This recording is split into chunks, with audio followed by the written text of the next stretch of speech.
Hi everyone, welcome back to another week of the Guest Life. Today, the video that I'm going to share with you is just going to be a sit down of me sharing, as the title implies, my secret to happiness or my secret to life that I feel like I have unlocked over these last couple of years.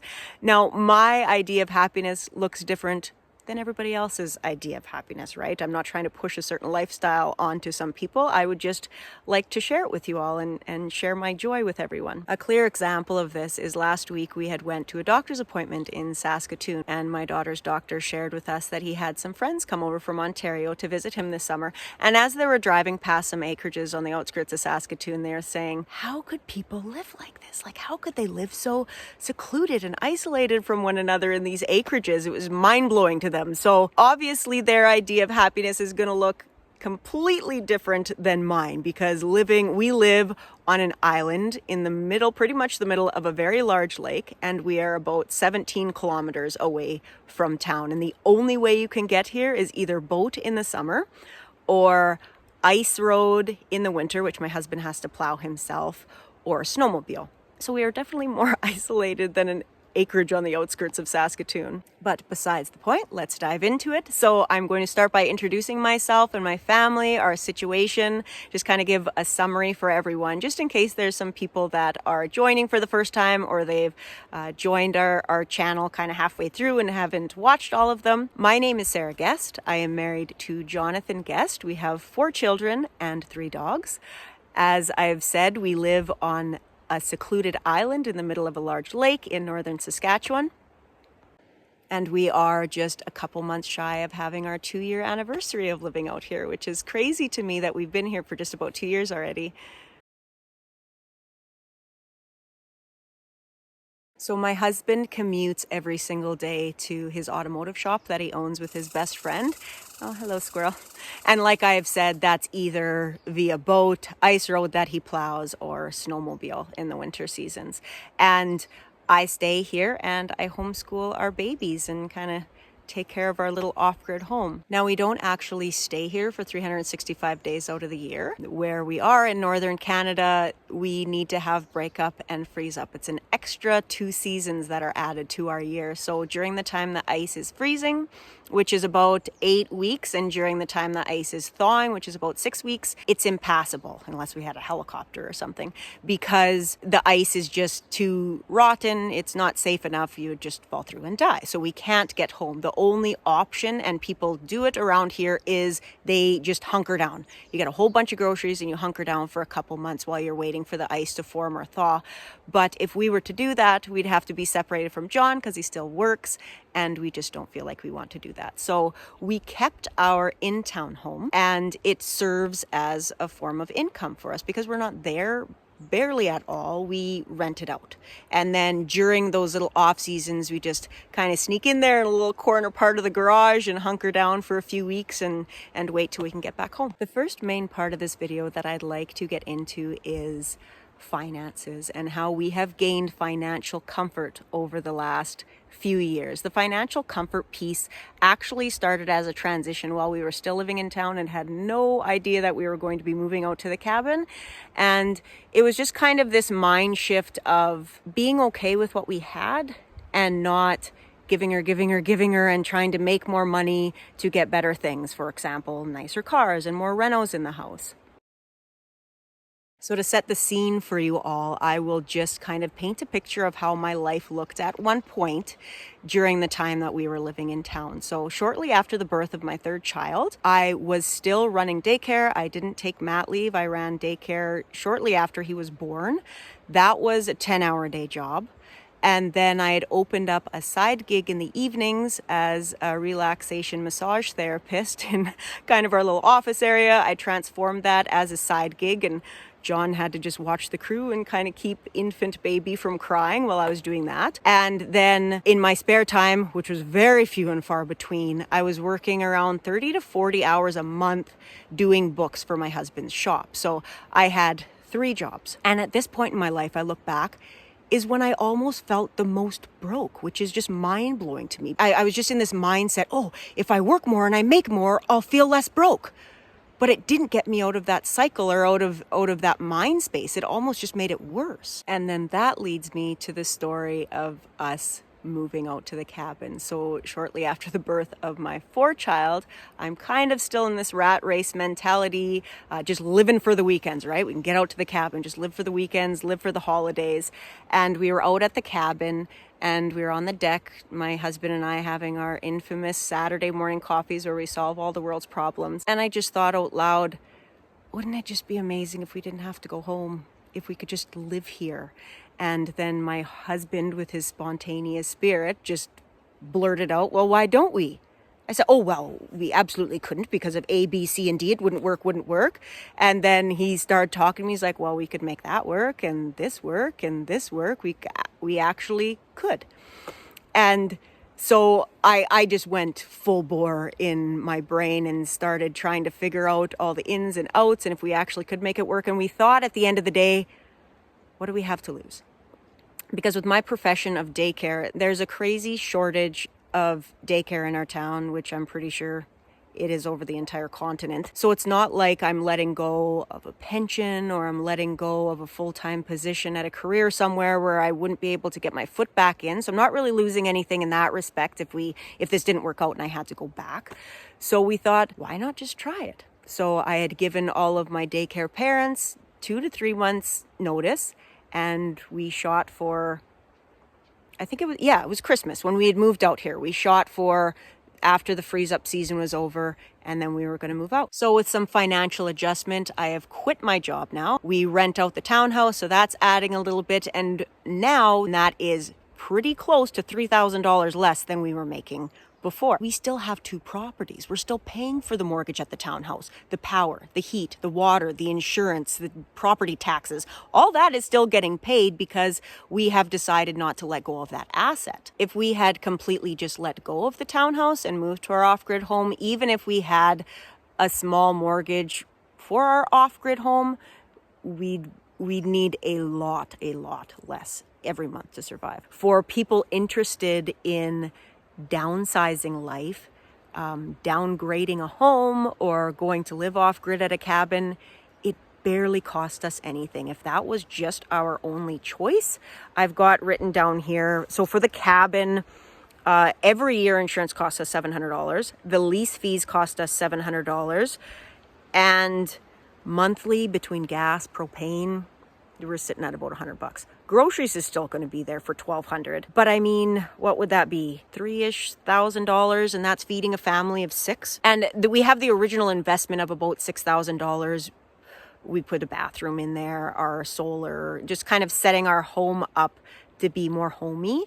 That was an investment. But I mean, after that initial cost, it's not really costing a whole bunch just to live out here on a month-to-month basis. Some of you are probably like, okay, we didn't need to know all of that information, but maybe just kind of sets the tone as where we were and about $3,000 less where we are now, and we're more than financially comfortable.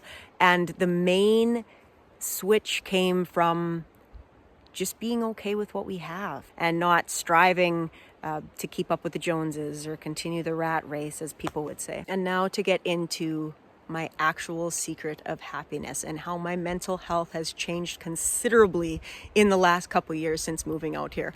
I wasn't an extremely negative or depressed person before, so it hasn't done a 180 change, but I can see progression on a monthly basis, which is super cool. It's not like I look back, oh, over the last 10 years I've changed. Like every single month I can see myself getting happier, and I can see myself being a better mother and a better wife. And I don't know, it's just all so amazing to me and absolutely priceless. So gaining that financial comfort and able to move where I'd love to be, in nature, out at the cabin, living here full time with my children close by, it has given me space, is the best way to put it. I have space to work on my mental health. I have space to realize I need things to work on, or I have time in the day to have more energy to spend on my children and my husband. I love caregiving for my family. But before, say in the time when I was working those 3 jobs, I was exhausted.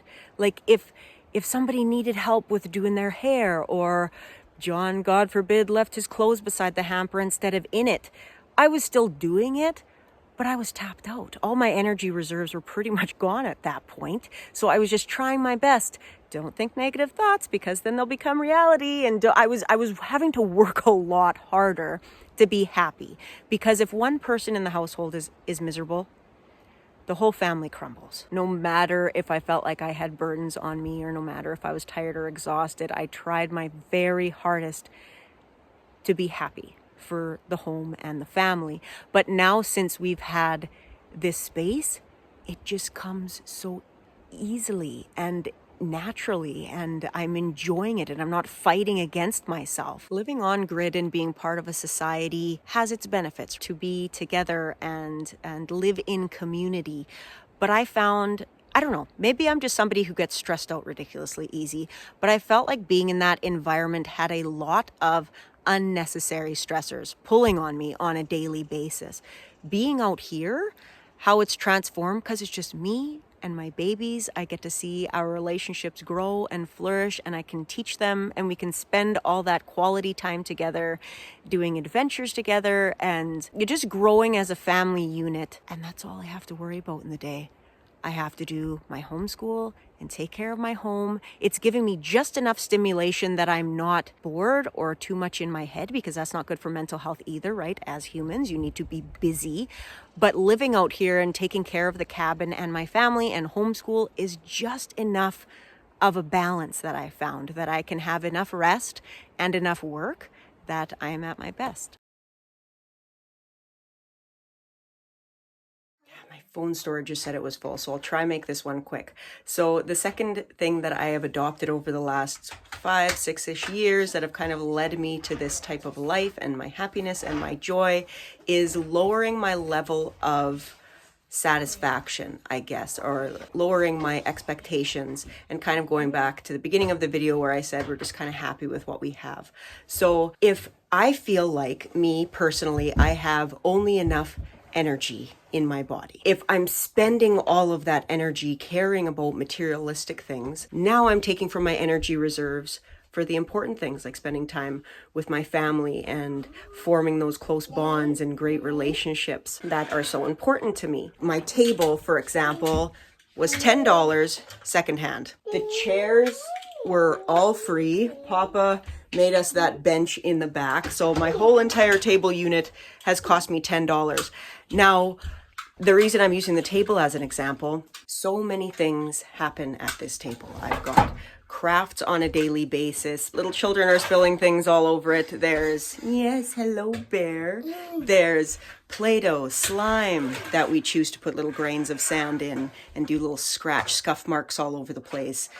Somebody, God forbid, reaches my permanent marker that's in my mummy cup up here and accidentally draws on a chair or the table. Now, I give my children a little bit of trouble for this, right? We don't need to go around drawing on things or not caring about property. That's not what I want to get at this segment. We still care for our downgraded things. We still respect them, but there's a lot less stress attached to them. Now it's just, that is a place for us to live, or that is a thing for us to use that benefits our house. Now, I could go on and on and on and point out all the little bumpkin things in my life. There was a person in my life once that was going around to each one of my sisters and said, this is this person's style, this is this person's style, this is this person's style. And when they got to me, they said it was a thrift store. They named a thrift store and started laughing. They later apologized for it, but then I said, why are you apologizing for something that I'm proud of? It's fine. I was not offended in the slightest, and it is totally true. 99.8% of all the clothing I wear is secondhand. So is all of my children's. That's just kind of the style that I roll with, because it comes with a lot less stress. Like I said, all of that energy, I don't have to give to it. Now I can give to all the important things in life. And the two principles that I have adopted that have allowed me to be successful in my happiness of the space and lowering my kind of satisfaction levels, they go hand in hand with each other. Because if I am not giving all of my energy to materialistic things, and they're not taking stress part of all I have left, then I'm allowing myself to have that space again. they just kind of piggyback on each other. And if I'm having that space and I have more room in my heart and in my mind to care and really hone in on making those things better, it's like my mission in life, just to keep being more happy and keep having a better marriage and keep being a better mother. It's just my goal in life. But I better stop this section of the video because I've had to stop it like 4 times and go and delete apps and get rid of, I have like no pictures left. I don't know where storage goes on a phone. I swear to God, it's a money grab so everybody gets iCloud. Anyway, I'm gonna stop that, and then from this point on, you're going to see John and I taking the dock from the land all the way over to the beach for winter. Today is the day that we're putting away the dock, getting ready for the ice to form. Now it's starting to get the chains pulled up. I'm going in the boat. What's that? I need my life jacket if I'm going in the boat. Is it inside or in the shed? Inside? No, in the shed, I think. Okay, you go check. We'll wait on you. There's chains connected onto anchors, and he disconnects those chains and ties them to yellow rope because yellow rope floats. So he's able to just have those ropes floating there. They'll freeze into the ice. Then when the ice thaws, they'll still be floating there. So he just has to disconnect those chains, tie them to ropes, and then we are going to hook the dock up to the boat and off we go. We'll go park it at our beach. This is a new method that he's come up with over the last couple of years, because before he'd have to get into the water, especially at the beginning of the year when you're hooking up the chains to the dock. Somebody, usually his best friend, because he's a fish and is super brave in the extremely cold water, would go and grab those chains and they'd hook them up to the dock. But now that they're tied to ropes, it's just super easy. You could just pull them up and hook them up at the beginning of next year. John's using the tube and rope. We're gonna pull the dock like a big tube.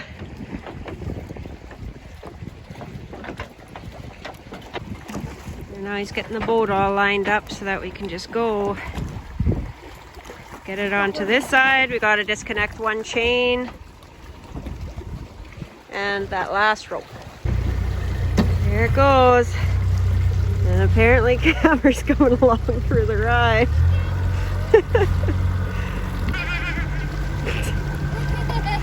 Crazy girl. We're getting lucky with a calm enough day.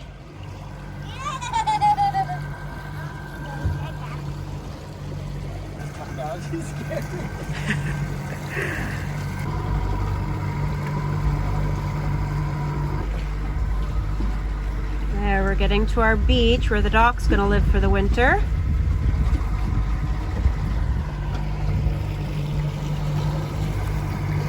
Pull it off to the side, try manhandle it up as best we can.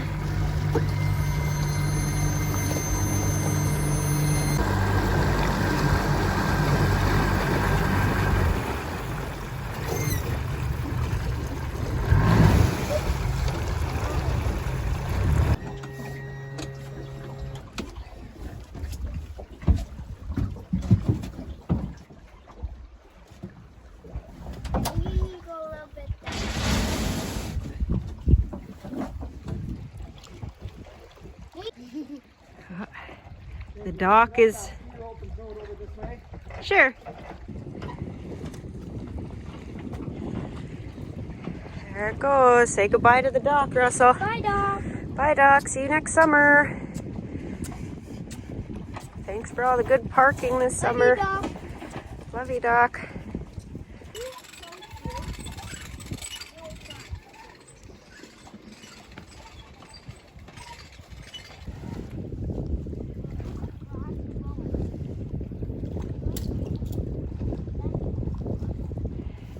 Good enough.